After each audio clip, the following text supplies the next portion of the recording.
In 1969, I was a professor of philosophy at Columbia. I had two children of about 9 to 10 years of age.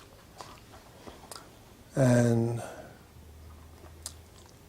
there was a lot of disruption at the university and questions about whether the education of children was appropriate for their going on into college.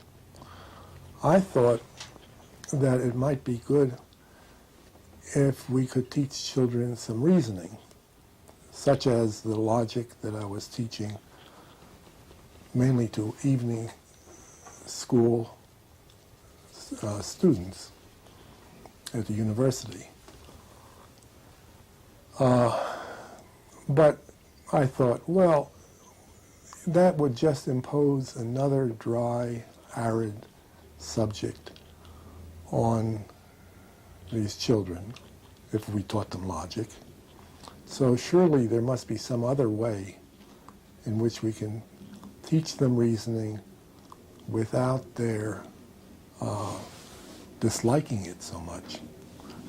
I talked this problem over with someone who said, well, why don't you write a story? And that struck me as very interesting, because children always pause for stories. And I thought, why not write a story of children learning to reason all by themselves without a teacher there to instruct them? And so I wrote what was later to become the book called Harry Stottlemyre's Discovery. I wrote a chapter. But when I was finished with that chapter, and I thought I was done with it, I realized that I needed more explanation. So I wrote a second chapter, and a third, and a fourth. And I thought they needed to discuss the aims of education among themselves. So I added a fifth. And critical thinking, and I added another one. And then I had the same children talking about science and art. So it became really very much like a college undergraduate course in philosophy. Then in 1974, Anne Sharp joined me, and we together formed the Institute for the Advancement of Philosophy for Children here at Montclair State College. I'd moved to Montclair State in the meantime. And we began to do a manual for Harry Stottlemyre, a teacher's manual. We began training teachers in the classrooms. We began inviting professors of philosophy and education from all over the country to come join us for a week or 2 weeks and discuss the matter of philosophy for children. And we began to see that this thing was beginning to take off.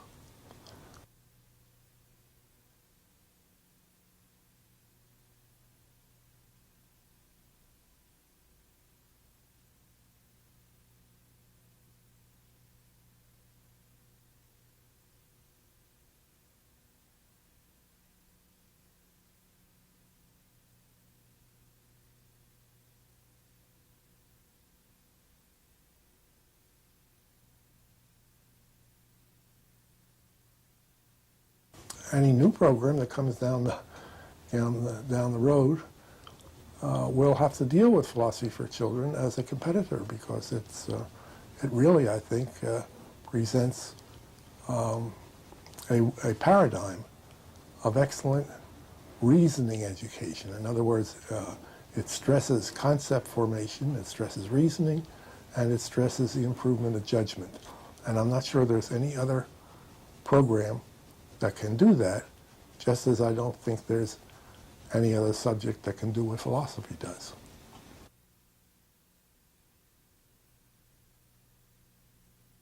Narrative plays a very important role in philosophy for children. First of all, because narrative plays a special role in the lives of children themselves. A narrative develops like a child. It almost thinks like a child because the author is thinking through the story, and we read his thinking as we read the page, his or her thinking.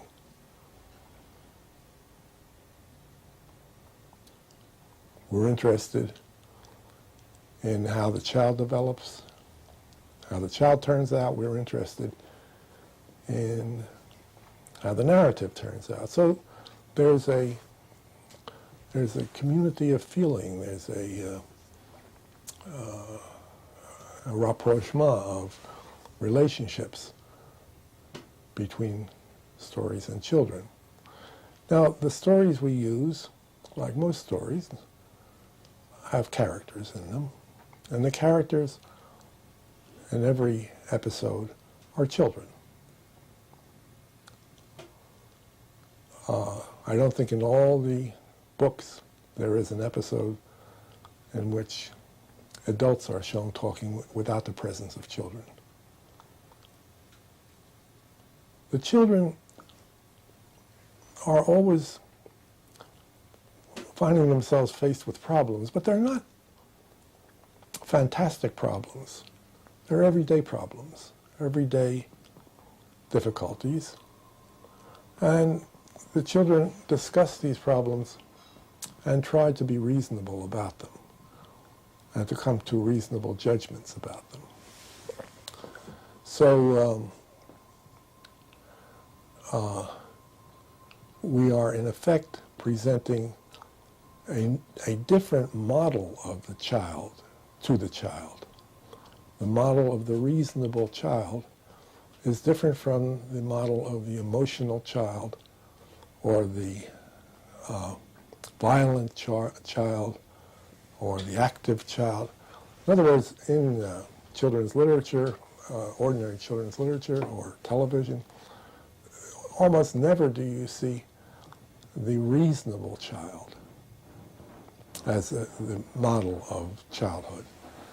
And yet we have to have such a model because children usually will not engage in a certain kind of behavior that we want them to engage in unless we show them a model of it first. And so the novel plays this kind of role. It also is a model to the child of how reasonable children talk about things together, how they conduct reasonable dialogues, how they listen to each other, how they respect one another, how they enter into the dialogue at the appropriate moment, or what they judge as the appropriate moment. There are many ethical characteristics of the dialogue that children are taught simply by participating in classroom discussion. But in any case,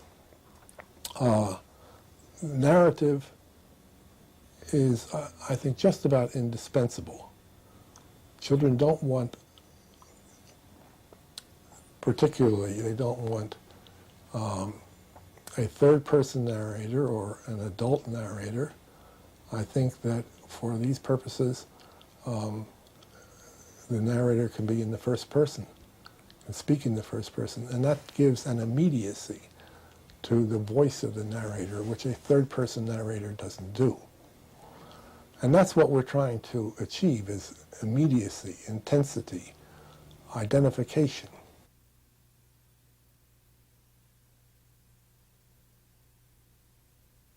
I was not aware when I did Harry Stottlemyre in 1969 that the portrait I was giving of Harry and his classmates was more than just a portrait of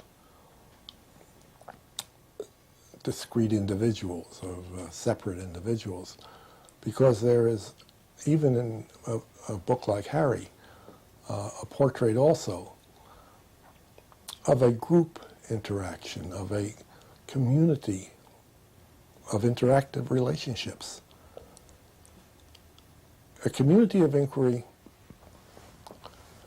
is able to deal with the problems of the community, not just the problems of individuals, but the problems that they together share as a burden, by talking them out together, by helping each other try to understand what it is that's happening. And for example, Aristotle quite rightly says that all deliberation is inquiry. And I think, that sets the tone for what we're trying to do. We're trying to teach ethics as inquiry, to teach logic as inquiry, to teach aesthetics as inquiry. By inquiry meaning here self-corrective procedures where the children become engaged in these problematic experiences and try to help one another to understand what they are dealing with and how they can improve and transform the situation that they're dealing with. The kinds of skills that one accrues in a classroom community of inquiry are different than the kinds of skills that one masters in a traditional classroom. For example, children learn to give reasons for what they think in a community of inquiry. And they're expected to give reasons. It's not just enough to cite an opinion. Furthermore, once they give that reason, they have to be ready to hear the responses of their peers. Very often we discover that our reasons are not good enough, and they're not strong enough to support the kinds of things that we're advocating. Children also need to learn how to make judgments, and again to cite criteria, which are a subclass of reasons, for those judgments. If I tell you that I think a movie is good, or a book is good, or a certain person is good, I am responsible for telling you why I think it's good. And in that telling you why, I'm citing criteria for the judgment that I'm making. Whether the child is conscious of it or not, the teachers should be very cognizant of the fact that as children participate in such a community, they will undergo personal and hopefully an ethical transformation of the self. One of the most striking characteristics that seems to affect participants in such a community is that as time goes on, they find themselves saying things that they can't even believe that they're saying.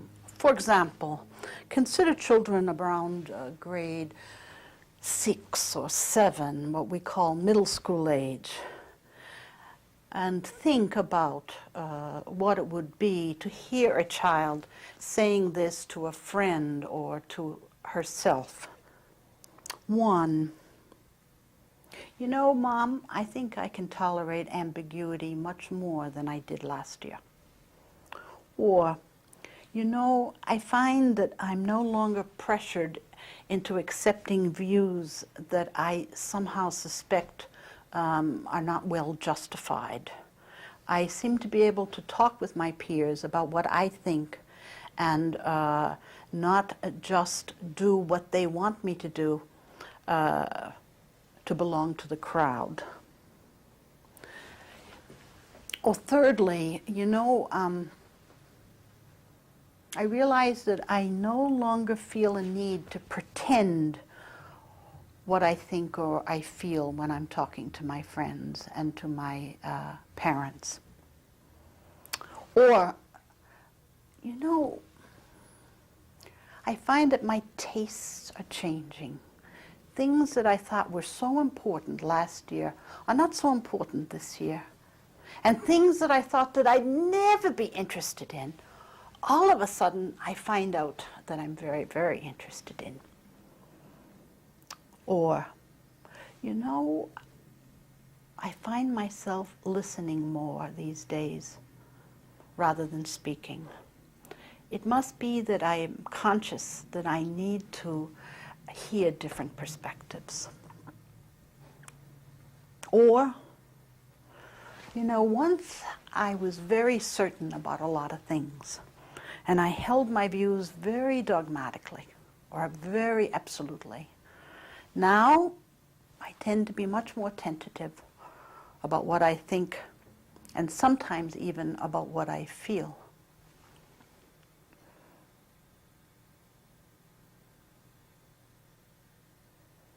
You know, I think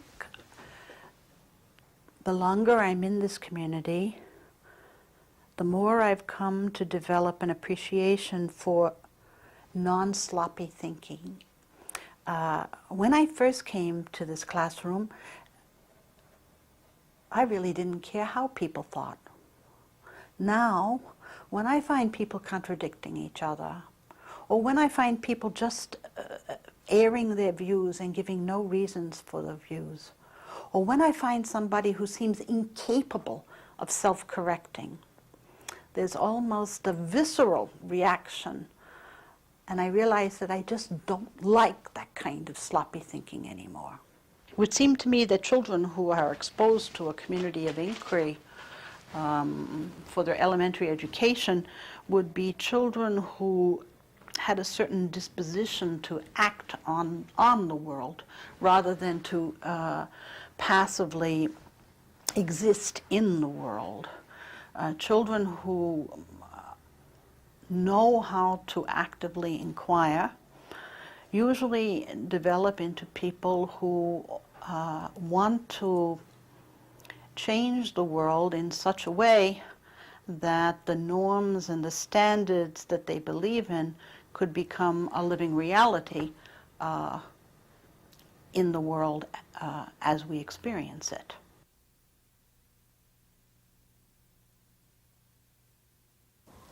Any discipline that has subjects where there are concepts, important concepts, that the children need to absorb, and where they have to be careful and interested, any such discipline can use the community of inquiry format. You might think that mathematics would be an exception, but it isn't. There are a number of researchers who have done excellent work showing how children as early as kindergarten can learn mathematical concepts better if they can invent them for themselves and discuss them among themselves than if they simply are in a didactic classroom situation and are told what these concepts are by the teacher. In Quebec, too, there has been some pioneering work by professors of mathematics and professors of philosophy and of elementary education to work out narratives for small children, learning philosophy, learning mathematics using this childhood community of inquiry format.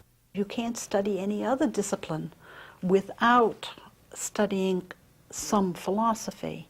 The problem is that very often we don't even know that there's a philosophical dimension to other disciplines.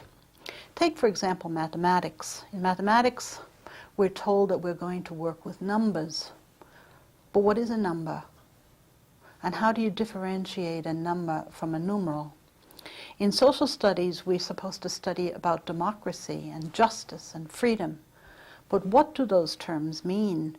And what have been the various views that have come down to us through the history of thought about these concepts that seem to be so important to a discipline like social studies or history? In language arts, very often we're very concerned with meaning. But what do we mean by meaning? And how does one go about finding meaning in stories, in literature, in videos, and in movies? In art, we're told that harmony and balance and unity are important criteria for producing good works of art. But what do they mean? And how do I know when I've achieved it? As I think of the various disciplines, especially science, where so many philosophical concepts play a central role, like cause and effect, description, explanation, habit, laws, principles. And when I realize how many children have no idea what these concepts mean, or are they even aware how controversial they are, and the difference it would make if one assumes one definition rather than the other in engaging in the scientific pursuit, you begin to realize how shallow the education in the disciplines is at the elementary school level, because children have been denied the opportunity to explore the philosophical dimension of each of these other disciplines.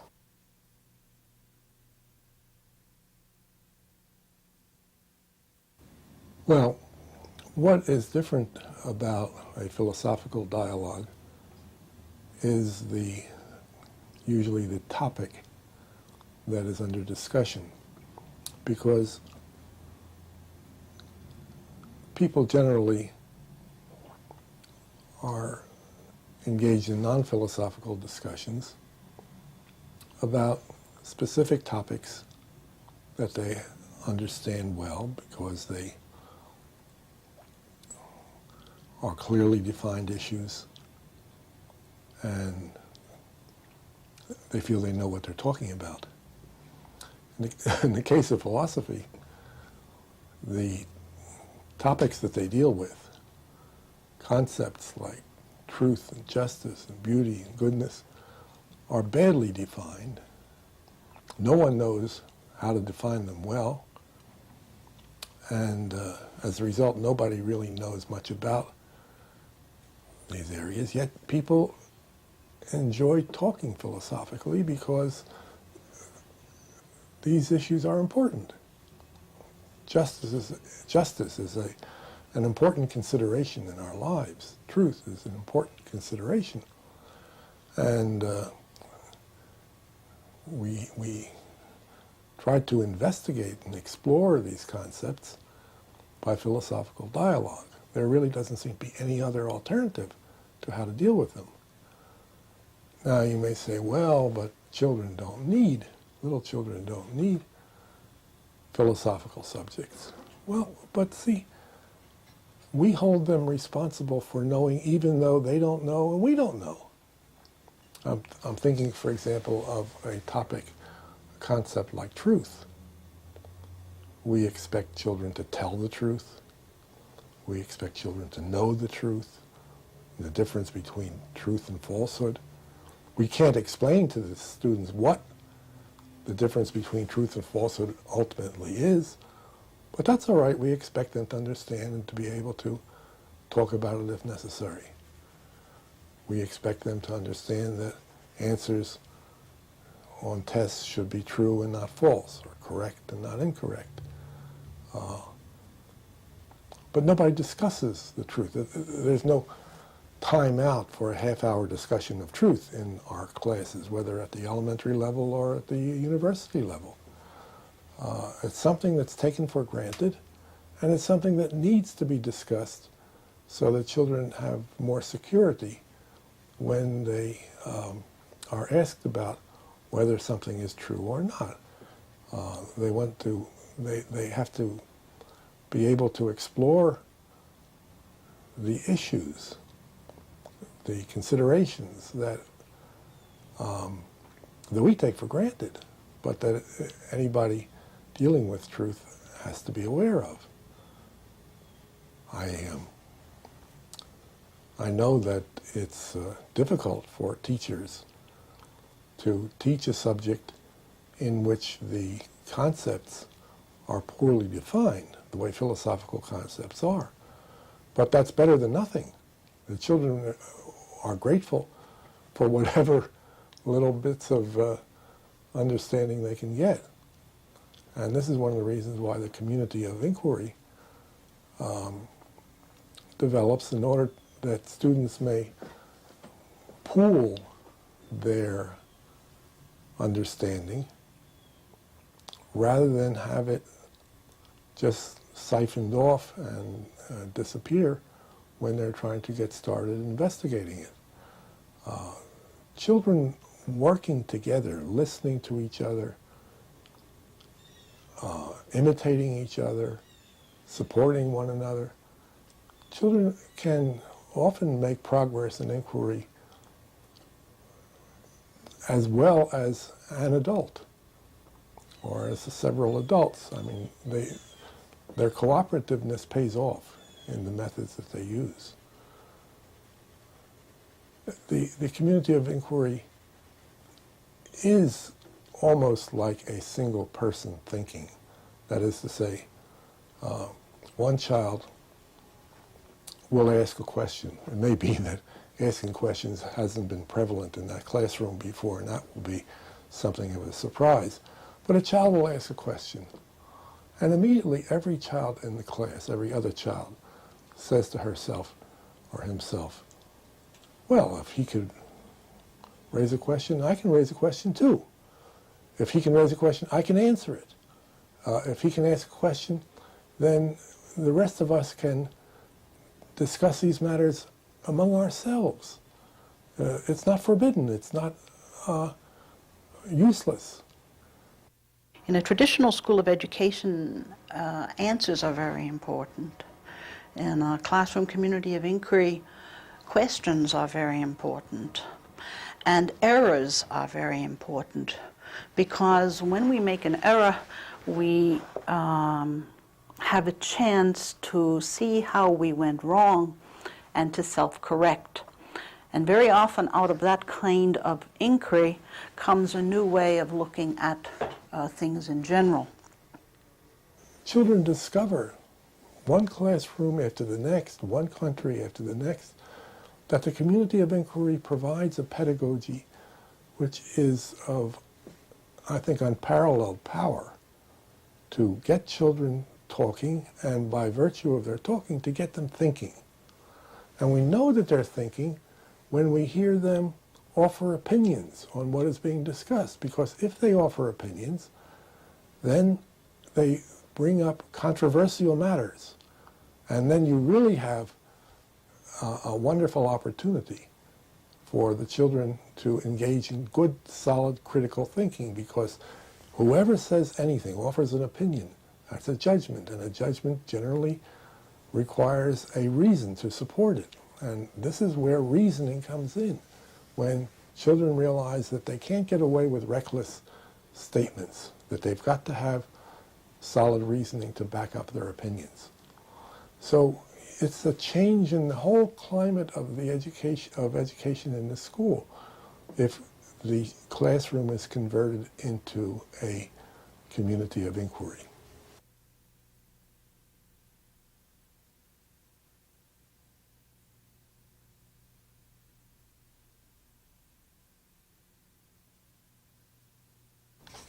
I had been saying a minute ago that we need to engage in controversies in order that children should come out with reasons. And children need to bring up their reasons in order that we can press them to state their reasons for those opinions. And this is getting into the area of critical thinking. Now, critical thinking is one component of higher order thinking. It's a major component. At least it's not trivial. But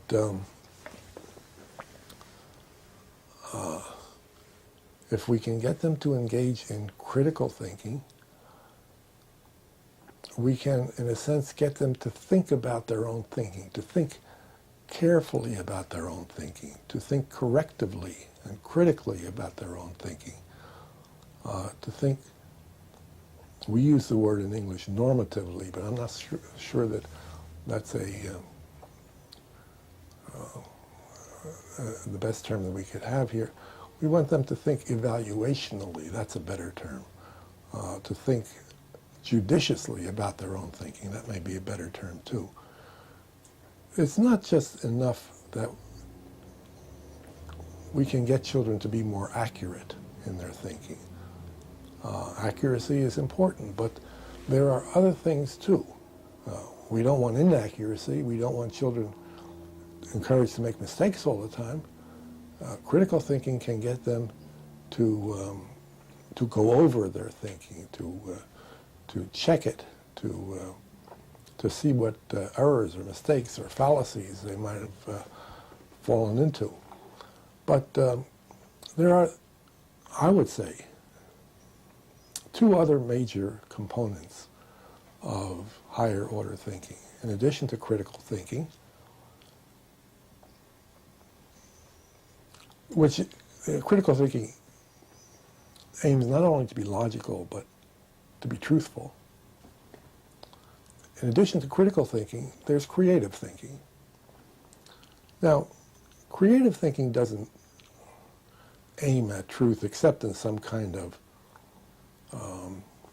metaphorical way, some kind of figurative way. If art is truth, figuratively speaking, yes, then creative thinking is important for that reason. But we want children, in addition to being careful and critical, we want them to be imaginative and creative. And this is the sort of thing that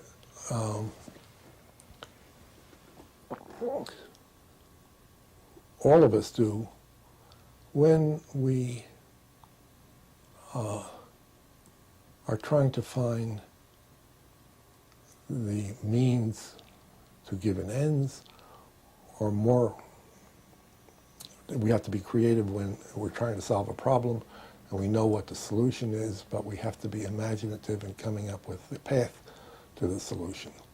But we have to be imaginative too when we are trying to put parts together to form a whole, or when we are trying to see what unites one part of a work with another part of a work.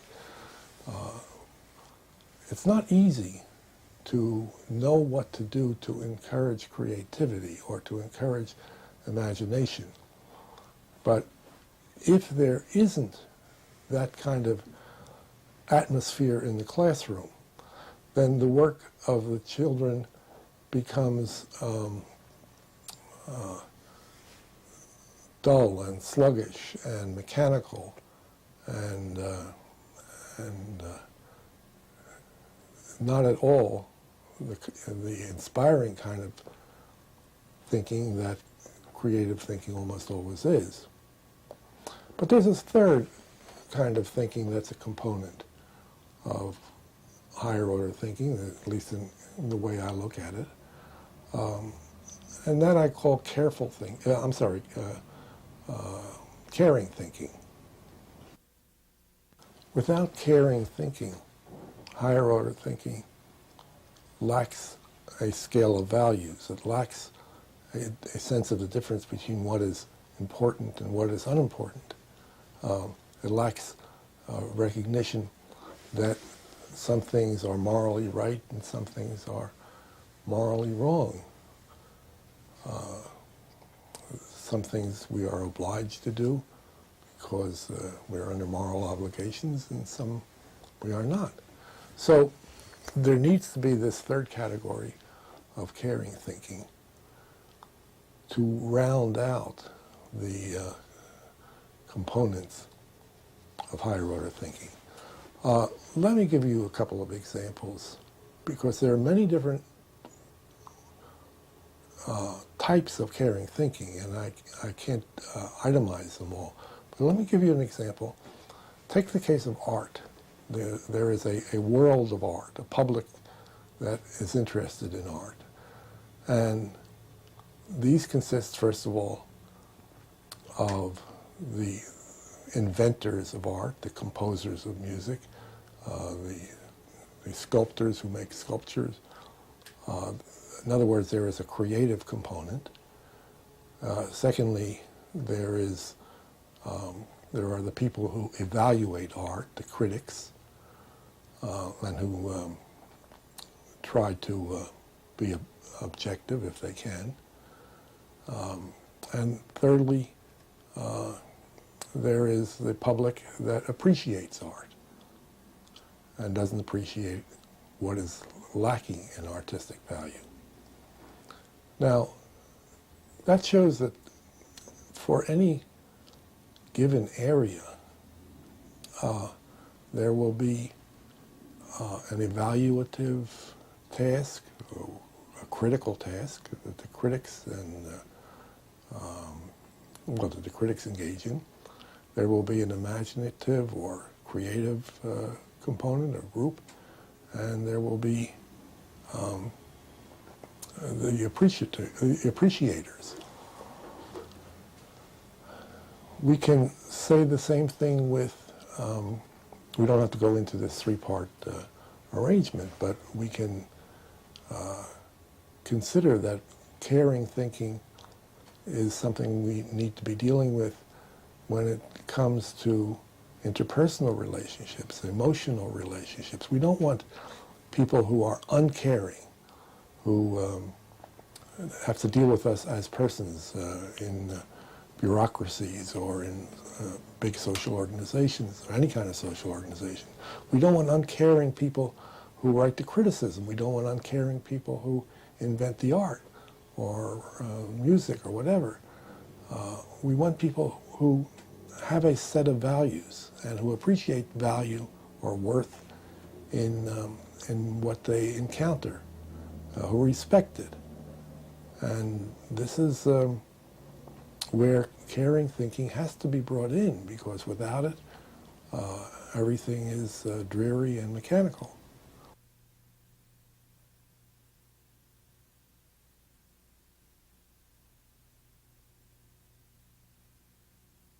In the past 100 years, or 200 years, people have been exhorted to be rational.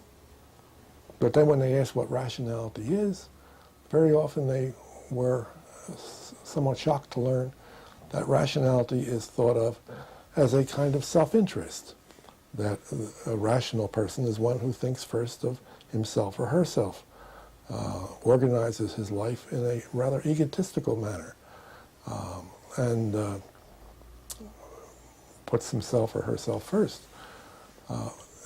This is very different from the person we describe when we talk about reasonable people. Reasonable people not only use reason and reasoning, but they listen to reason from others. They're ready to accept other people's reasoning if it is presented to them in the course of a discussion. So reasonable people is much more of a cooperative and socially acceptable form than I think rationality is.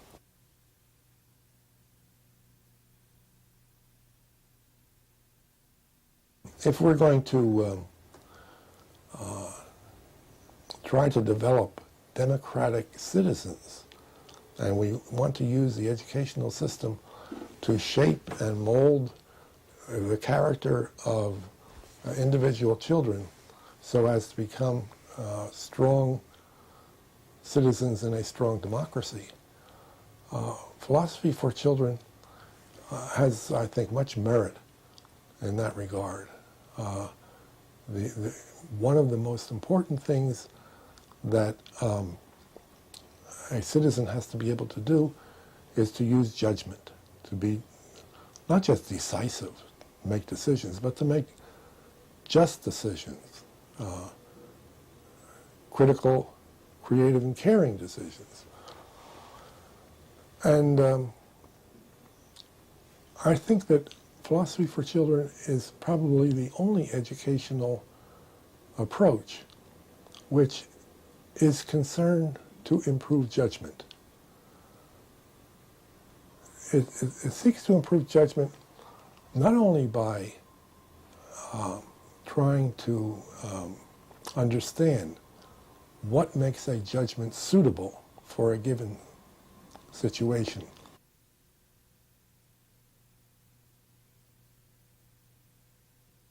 We have to make our children more judicious, more aware, more articulate, more understanding. We should not confuse understanding with knowledge. Many people have a lot of knowledge, but little understanding.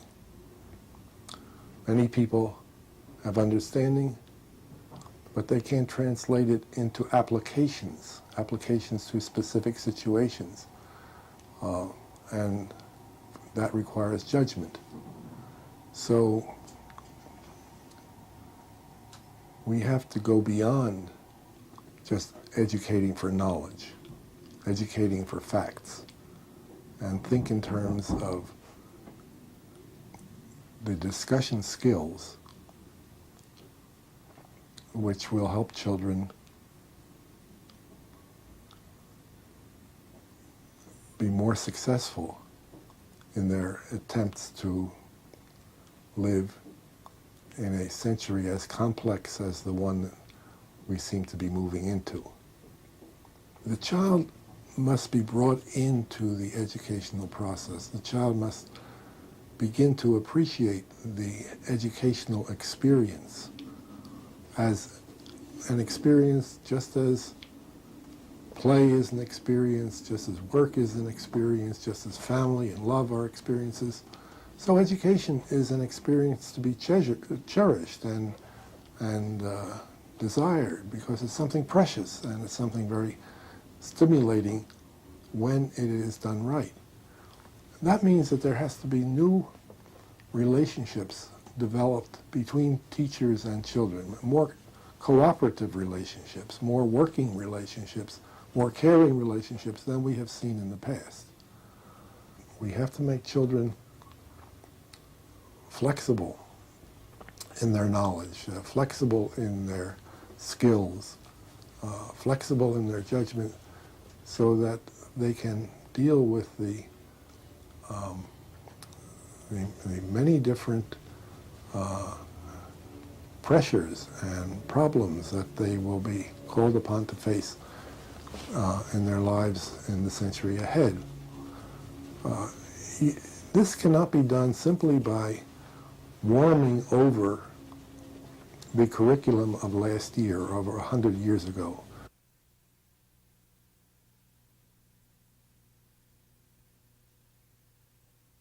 It seems to me that we also have the responsibility to prepare teachers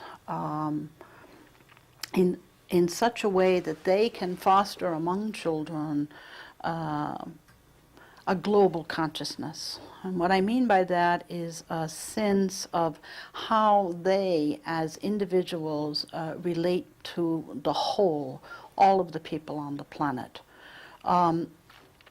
This global consciousness also involves an ethical awareness of our relationship, not just to other people, but also to nature itself, how we should care for nature, and how our caring will be instrumental in the survival of the planet.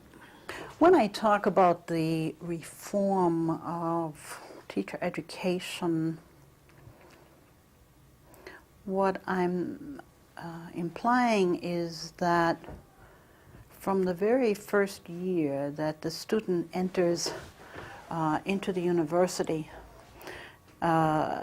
he or she should be immersed in communities of inquiry where they learn how to think together, to work together, and to construct knowledge together. We can't expect teachers to be able to foster something that they themselves have never experienced. There's a sense in which their entire education should be immersion into and fostering of the perfection of participation in classroom communities of inquiry. Right. Now you can say, well, what does that mean in the concrete? Well, if you were to go into a traditional school of education today, my hunch is that you would see many professors lecturing to students about how to teach. If you were to go into a school of education that had decided to change its paradigm, you would see people, both teachers and students, immersed in intellectual inquiry about matters that they felt were important to the educational process. In 1992, some teachers asked me if I could write a letter to them giving them some advice on how to teach philosophy to elementary school children. They were not total novices. They had been through a training program in philosophy for children. Yet as they began to teach in their own classrooms, they were afraid. They were afraid that maybe they wouldn't be, quote, really doing philosophy. Secondly, they were afraid that perhaps they would, without being fully conscious of it, be indoctrinating children. And thirdly, they were really not quite sure of how to proceed. Now you have to remember that these teachers were teachers who have been brought up in traditional schools of education where the teacher was kind of a fount of knowledge, somebody who supposedly knew all the answers. She knew from her training program that philosophical issues are not the kinds of things that we have definite answers to. We had tried to explain to teachers that a philosophical concept is what we call the 3 C's. It has to be common to all children's experience. It has to be central or important to their experience. But most importantly, it has to be controversial. It has to be the kind of concept that children need to share views about before they can come to gain a clear understanding of what that concept means for them. Such philosophical concepts are friendship or mind or what it is to be a person or what do we mean when we say the word love or what do we mean when we say the word good. To be a good teacher of philosophy, one has to know how to listen. It's not so much recounting what you know, but rather listening to the opinions of the children and trying to remember for yourself how these opinions, in many instances, reconstruct the history of philosophy as you have mastered it for yourself. Secondly, it seems to me that you have to be a person who is willing to inquire with children. They have to see you as somebody who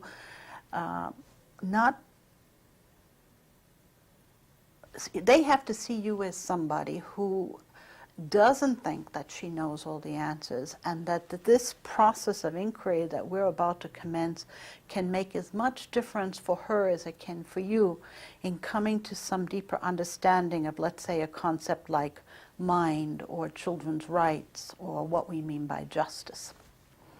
The students also need to see you as a person who loves ideas, who has allowed herself to immerse herself in the philosophical conversation that's taken place for 2,500 years, and now wants to invite you into that philosophical conversation. Teachers have to learn how to take what children say very seriously. And yet at the same time to demand a kind of logical rigor in the process of communal inquiry, so that the children, whether they realize it or not, are coming to master certain ways of proceeding. For example, learning how to give reasons, learning how to give counterexamples, learning how to make good inferences, learning how to question, learning how to present alternative views in a non-threatening manner. These are all important moves that one learns the longer one participates in a community of inquiry. Teachers, in time, come to realize the teaching of philosophy is like opening up a world, not just for the children, but for themselves. It's an elementary school discipline that seems to be as full of wonder and full of meaning for an adult as it is for any child.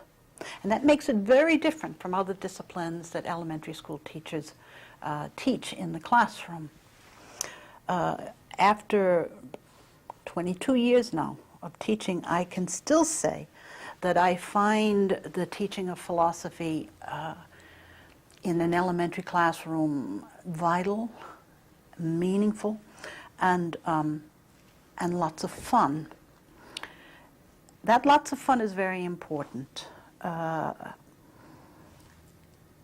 can't imagine a teacher not having fun in a community of inquiry at least a couple of times a day. Why? Because teachers should find themselves enjoying the inquiry as much as the students. And they should, in a relatively short time, begin to see a difference in how they themselves go about their everyday lives and their everyday worlds. They should begin to realize that there's a sense in which they haven't stopped growing, that they can continue to grow, and they can continue to look at these concepts that seem to form the basis of our daily experience, like self, language, meaning, freedom, and reconstruct what they mean for us in our daily experience as we listen to the children of the world and what they think. Very often teachers find it difficult to come to accept that the role of the teacher in a community of inquiry changes with time. In the beginning, it's very important that he or she be able to model all the moves of good inquiry. So if you were to visit a classroom, in the beginning of the year, you might find the teacher talking a great deal. Notice, however, that she's not talking substantively. Her remarks tend to be procedural in nature. She's asking for clarification, or she's offering a counterexample, or she's asking other people what they think, or she's asking for reasons, or she's asking for alternative points of view. However, it would seem to me that within a couple of months, her need to do that kind of procedural prompting should disappear. And the children should internalize the moves for themselves so that they're asking each other for reasons. They're asking each other for assumptions. They're identifying assumptions of each other's remarks and bringing them to the table for further inquiry. If you want to prepare children to take part in a strong democracy, it would seem to me that this kind of internalization of excellent thinking has got to take place at the very young, formative ages of our educational process.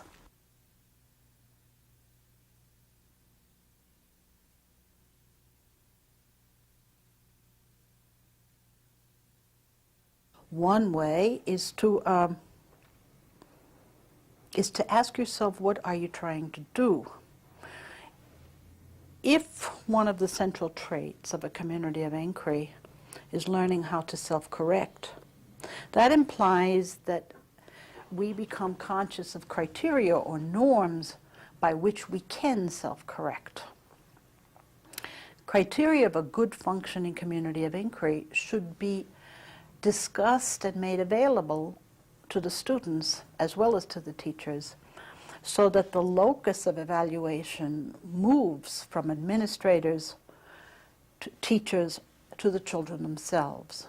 What I'm saying is that ultimately children should be able to evaluate their own sessions by telling you how they have progressed from the last evaluation and making clear the criteria that they're using in making the judgments of evaluation about themselves. For example, students are very capable of evaluating two sets of tapes, one that was taken at the beginning of the school year and let's say one that's taken in the middle of the school year. And they might say, look how in the middle of the school year we're asking each other for reasons. Look how many of us are questioning the assumptions of others.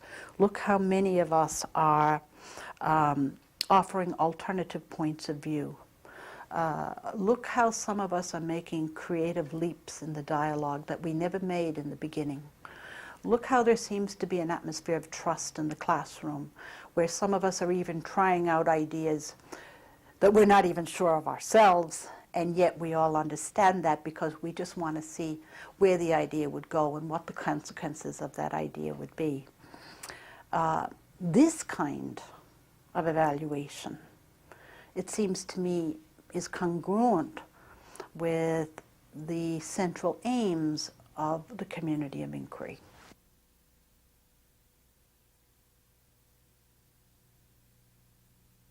Well, in a society where education is valued, one would hope that educators would be able to put pressure on the government to put more and more of their money into the education of future generations than into other expenses like military expenses.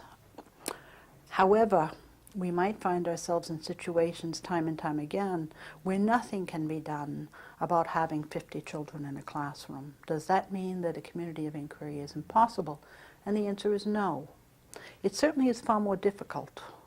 We're going to have to play different roles as we proceed. But it has been my experience that it is not impossible. If the children really believe that you are willing to inquire about philosophical concepts and are willing to take what they have to say very seriously, even in a class of 50 or 60 students, one can find authentic communal inquiry going on.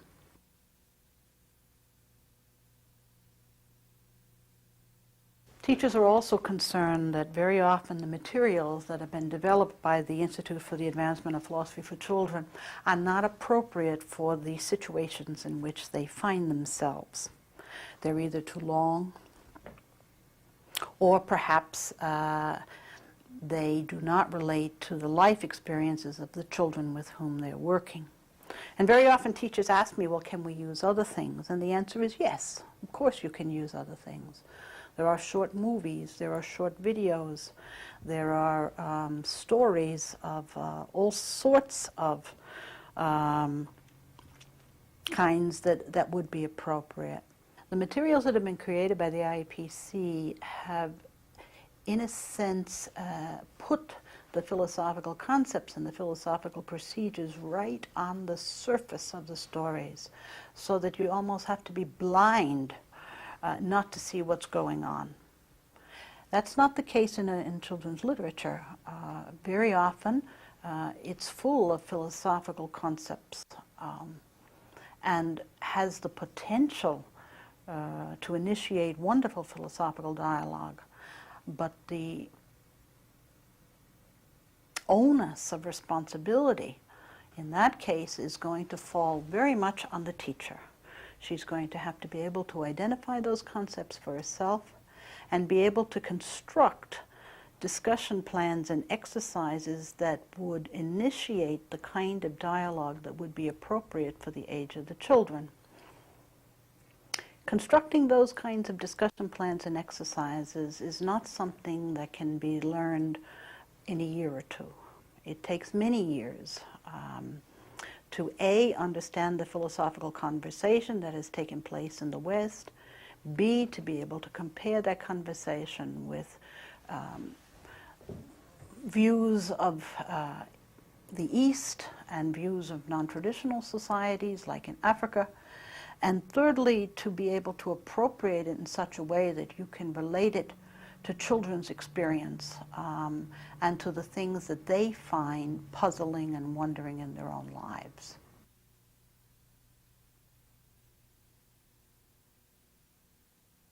We have a saying at the Institute that one has to be pedagogically strong but philosophically self-correcting. That is, that the children have to realize that the teacher is somebody who knows what she's doing, and that if they will only give her the benefit of the doubt in the beginning, they might find themselves in inquiry that can be very meaningful and open up a whole other dimension of their life. But in order for this to happen, the children have to be able to trust her. They have to feel that she can respect them as persons and as potential thinkers and even potential philosophers. If that's in place, it seems to me that 50% of the work is already done. And the rest has to be done by the group themselves. They have to evolve for themselves rules and procedures of dialogue that make sense for them. Certainly, if we all talk at one time, nobody can hear anybody else. On the other hand, who should talk when and how we should proceed in letting this one rather than that one talk is something that the group just has to work out for itself as communal inquiry proceeds.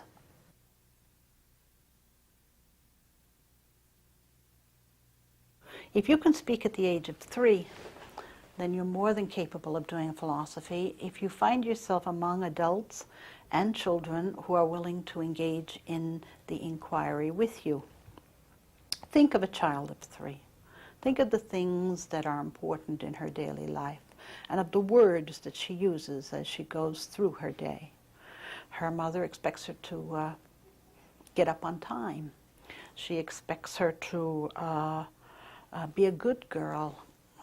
Her brothers and sisters go to school. When she asks why they go to school, she's told that they go there to get an education.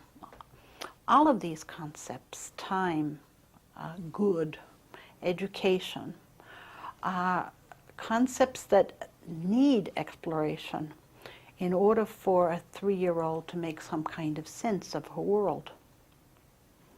Philosophy for children does not represent knowledge. It represents inquisitiveness, curiosity, creativity, imagination.